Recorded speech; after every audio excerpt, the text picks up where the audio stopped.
आपको सरकार का ये कहना है कि भाई आप कोई न कोई काम करें, जो जिसकी रुचि हो, जहां आपकी जिस काम में रुचि है।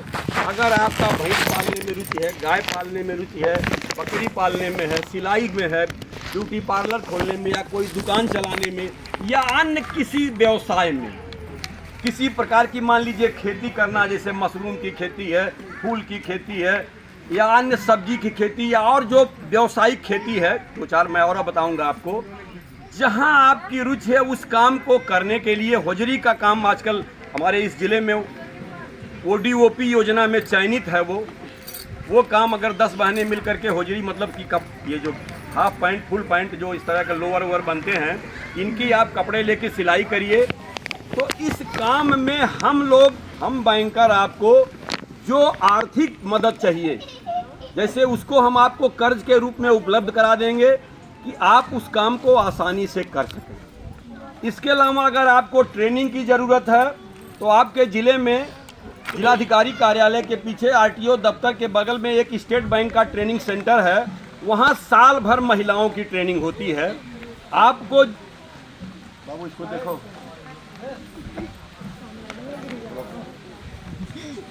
आपको जिस ट्रेड में रुचि है आप वहां एक बार जा करके अपना नाम नोट करा दीजिए। तो जब आपके ट्रेड के 40 लोग उनको हो जाते हैं तो आपको फ़ोन करके बुला लेंगे, वहां आपको वो ट्रेनिंग करा देंगे। 15 दिन, 20 दिन, महीना भर जो ट्रेनिंग होगी, वहां आपके रहने, खाने, पीने की सारी सुविधाएं मुफ्त हैं। तुमको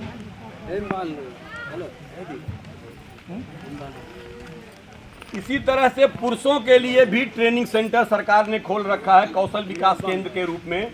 आप वहां ट्रेनिंग कर लें, जो भी मोबाइल बनाना, कंप्यूटर बनाना, लैपटॉप, फ्रिज, कूलर, किसी गाड़ी की मरम्मत, और ट्रेनिंग करने के बाद आप हमारे पास आएँ, हमसे आप बैंक से ऋण ले लें और अपना कोई व्यवसाय करिए। धीरे धीरे 2-4 साल में आप अपने पैर पे खड़े हो जाइएगा। और जब आपकी आर्थिक स्थिति बढ़ेगी तो आप इन योजनाओं में भी आसानी से इनको करा करके अपना भविष्य भी सुरक्षित कर पाएंगे। हमारे बैंक की कुछ योजनाएं ऐसी हैं आपको, जैसे कि किसान क्रेडिट कार्ड, समूह की महिलाएं हैं, पहले समूह के बारे में जान लें। आप में से ज़्यादातर समूह को पहली ग्रेडिंग के बाद दूसरी ग्रेडिंग भी हो रही है। ये दूसरी के बाद आपको तीसरी ग्रेडिंग में आपको 3 लाख रुपए, 6 लाख रुपए हो जाएगा, फिर वो 10 लाख रुपए मिलेगा अगले साल, और फिर अगले ग्रेडिंग में आपको वो 20 लाख रुपए तक मिल जाएगा।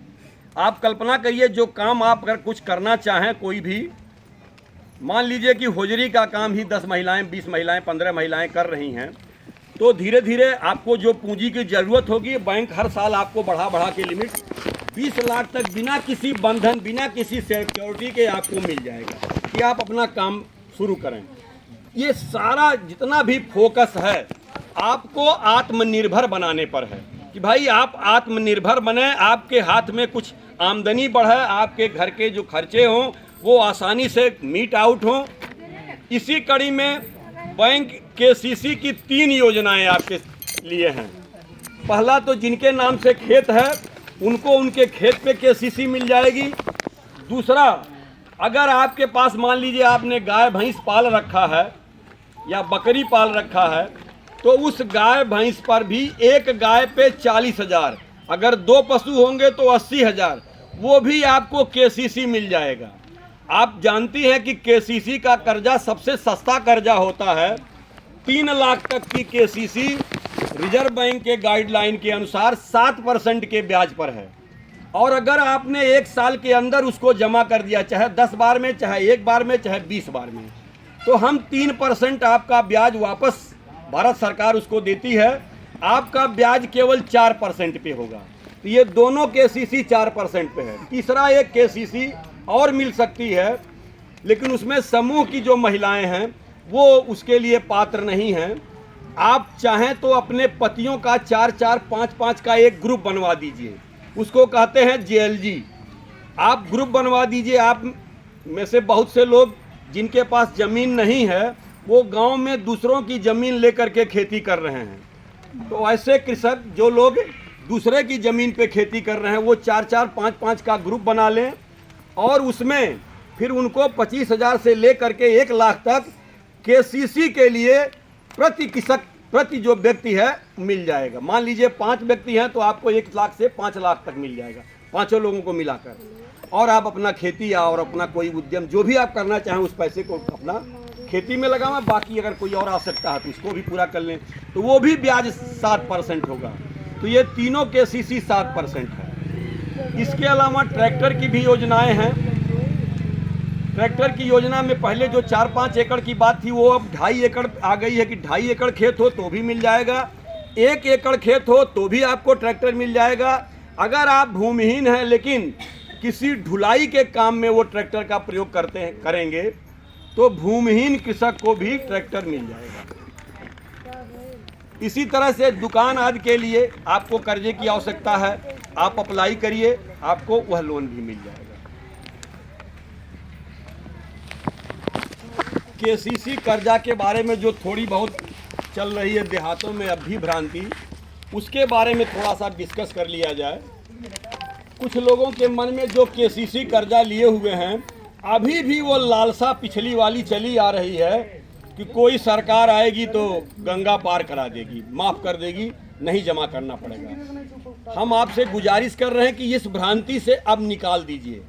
कोई भी सरकार अब इस कर्जे को माफ़ नहीं कर पाएगी क्योंकि ये राशि बहुत बड़ी है, बहुत बड़ी राशि अब कर्जे में लगी हुई है। आपने एक बैनर यहाँ देखा होगा, घर घर केसीसी अभियान चल रहा है कि जो भी कृषक छूट गए हैं अभी, जिनके नाम में खतौनी है, बैंक उन हर व्यक्तियों को खोज करके उनको केसीसी देने के लिए उनको खोज रहा और उनसे मतलब समझा रहा कि आप केसीसी ले लीजिए। तो अगर आपके बीच में अभी भी ऐसे लोग हों जो अपना खतौनी जिनके नाम में है और अगर वो अभी तक केसीसी नहीं लिए हैं तो मेरी गुजारिश है, भारत सरकार की ये गाइडलाइन आई हुई है कि हर घर मतलब कोई भी व्यक्ति अब केसीसी से अछूता न रहे।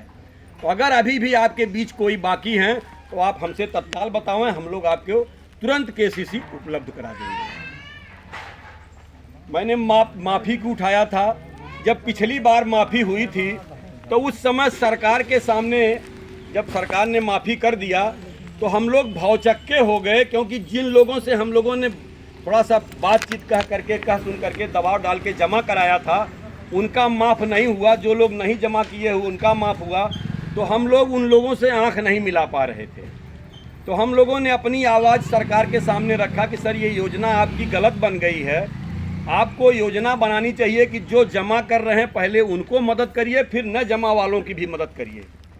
तो सरकार को भी कुछ बुद्धि आई, उन्होंने फिर अध्ययन किया तो उनको लगा कि तो बहुत से लोग छूट गए, क्योंकि उस समय बहुत से ऐसे किसान थे जो कर्जा नहीं लिए हुए थे, उनको कोई मदद नहीं मिली, और जो लोग जमा कर दिए उनको नहीं मिली। केवल जो एक हिस्सा 1/4 केवल जो नहीं जमा किए थे वही फ़ायदा पाए थे।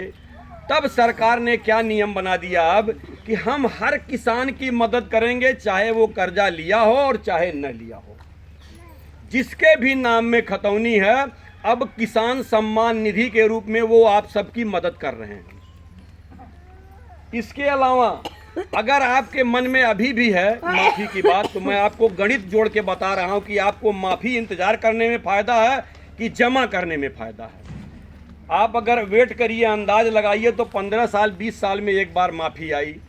आप मान लीजिए 1 लाख कर्जा लिए हैं, 15 साल आप बेईमान बन करके मुंह छिपाते हुए रहेंगे। आपके घर के जो भी मुखिया हैं, बैंक के कर्मचारी बार बार आपके पास दरवाजे पर निवेदन लेके जाएंगे कि भाई आप जमा करें, तो आप भी अपने को थोड़ा असहज फील करेंगे। 10 आदमी मान लीजिए आपके दरवाजे बैठे हो और हम आप वहीं चले पहुँचे हैं निवेदन करें।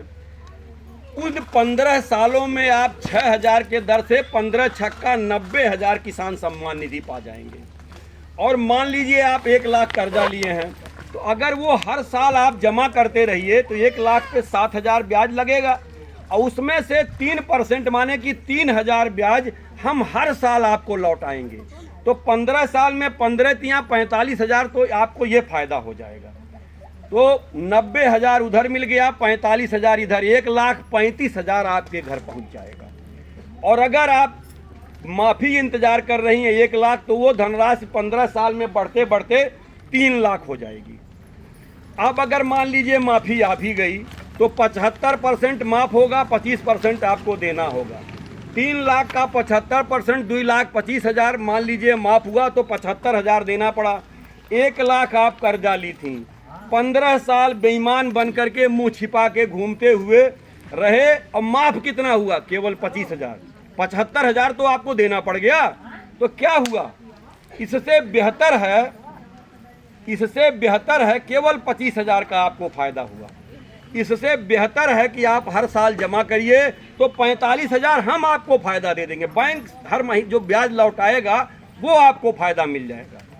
तो लिहाजा हमारी आप सबसे गुजारिश है कि आप अपने घर के अपने आदमी जो मुखिया हैं उनको बात अपनी हमारी उन तक पहुंचाइए और उनको बताइए कि देखिए इस तरीके से जमा करने से फ़ायदा है, न कि मुंह छिपा छिपा करके 15 साल घूमा जाए और उसके बाद भी 25,000 हाथ पर आना है।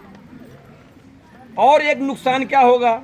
आने वाला जो समय है, अब बड़े बड़े उद्योग लग रहे हैं, तो उन बड़े उद्योगों से रिलेटेड तमाम छोटे उद्योग हम आप भी लगाएंगे। लेकिन अगर आप कर्जा डिफाल्टर हो गए, आपकी सिविल खराब हो जाएगी, तो आपके घर के किसी मेंबर को कोई बैंक कर्जा नहीं देगा। तो नतीजा क्या हुआ? कल आपका बच्चा कोई दुकान करना चाहे, कोई इंडस्ट्री लगाना चाहे, कोई उद्योग लगाना चाहे, कोई और काम करना चाहे, तो फिर आपको कर्जा नहीं मिलेगा। तो लिहाजा आपसे गुजारिश है कि अगर ऐसा कहीं मान लीजिए अभी भी रह गया है, आप उन लोगों से कहिए। मान लीजिए कोई ऐसा व्यक्ति आपके नॉलेज में, ज्ञान में आता है जो 2 साल 3 साल 4 साल से अभी भी केसीसी नहीं जमा कर रहा है, तो उनको बैंक तक एक बार भेज दीजिए। वो उनके पास जो 2,000, 4,000, 6,000, 10,000, 15,000 जो पैसा व्यवस्था हो, उनका कर्जा 1.5 लाख हो, 2 लाख हो, 1 लाख हो, 50,000 हो, वो जो व्यवस्था उनके पास 2, 4, 6, 10,000 हो जाए, वो ले करके हमारे ब्रांच मैनेजर के पास आ जाएं। वो आपके खातों को एक बार जमा निकासी करा करके सही करा देंगे। तो आपके ऊपर जो ये बेईमानी वाला ठप्पा लगा हुआ है कि आप डिफाल्टर हैं, गांव में बेईमान कहला रहे हैं, वो ठप्पा आपका हट जाएगा। एक फ़ायदा। दूसरा फ़ायदा होगा कि फिर भविष्य में आपको दूसरे कर्जे मिलने के रास्ते खुल जाएंगे, और ये 3% छूट आपको हर साल मिलने लगेगी जो आप नहीं मिल रही है, बल्कि पेनाल्टी ब्याज लगता है।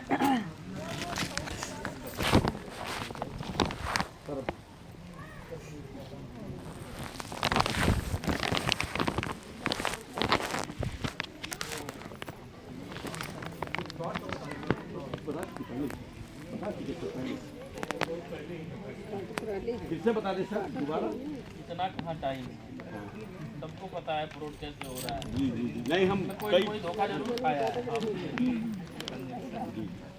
एक बात और बड़ी मतलब बहुतायत में ये मतलब समस्या है। बहुत से लोगों के बचत खाते ऐसे हैं जो खाता तो खोल लिए लेकिन साल 2 साल वो बैंक जाते ही नहीं ट्रांजेक्शन करने। उसका नुकसान क्या होता है कि आपका वो खाता डॉर्मेंट सुसुप्त हो जाता है। तो जब कभी आप मान लीजिए पैसा निकालने अचानक कोई गर्ज लगी, आपको जल्दी कहीं काम है, पहुँचे, तो हम तुरंत KYC का नया एक फंडा शुरू कर देते हैं आपके सामने कि भाई ये तो खाता 6 महीने से ज़्यादा हो गया है, आप पहले KYC कराइए। अब आप जाएं घर पे, फिर आधार कार्ड लावें, पैन कार्ड लावें और कागज़ पत्र लिखें, पढ़ें, बनावें, तो समस्या होती। तो लिहाजा आपसे गुजारिश है कि आपके जो भी बचत खाते हैं उनमें 6 महीने से अंदर एक बार, कम से कम एक बार जरूर ट्रांजेक्शन कर लें, तो फिर ये समस्या कभी नहीं रहेगी। मान लीजिए कभी कोई बाहर से पैसा आना और आपने ये ट्रांजेक्शन नहीं किया है तो भी समस्या आ सकती है। लिहाजा 6 महीने के अंदर आप अपने बचत खातों में एक बार कम से कम जरूर ट्रांजेक्शन करें। अब आपसे एक गुजारिश और है कि अगर इसमें से जो महिला या जो भी पुरुष किसी भी योजना में कोई ऋण चाहते होंगे तो वो आप अपना हमें नाम नोट करा देंगे, हम लोग लिख लेंगे, ताकि आपको हम कर्जा हो सरलता से, आसानी से उपलब्ध करा सकें। अब हमारे बीच भारतीय रिजर्व बैंक के जिला कोऑर्डिनेटर आए हुए हैं, मैं उनसे गुजारिश करूंगा कि वो भी आपको 2 शब्द संबोधित करें, कुछ जो भारत सरकार की और योजनाएं आगे। नमस्कार, आवाज आ रही है?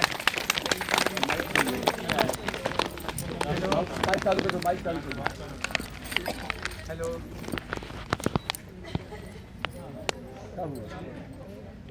बोलो। हेलो।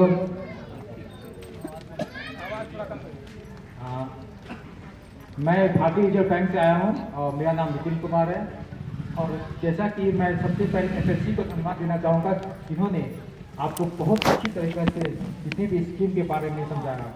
सबसे पहली बात एसएससी जी, मैं इतनी कैंप मैं देखा है और ये पहला कैंप है जिसमें इतनी अच्छी तरीके से किसी ने बताया हो इतनी बारे स्कीम के बारे में, जैसे केसीसी के बारे में, वो भी ग्राफिक करता है कि मैथमेटिकल रूप से क्या बेनिफिट होता है अगर आप केसीसी के बारे में अगर टाइमली आप रिपेमेंट करते हो। तो ये पहली बार मैं देख रहा हूँ कि इस कैंप में कि इतना अच्छा और इतना सिंपल तरीके से बताया गया है।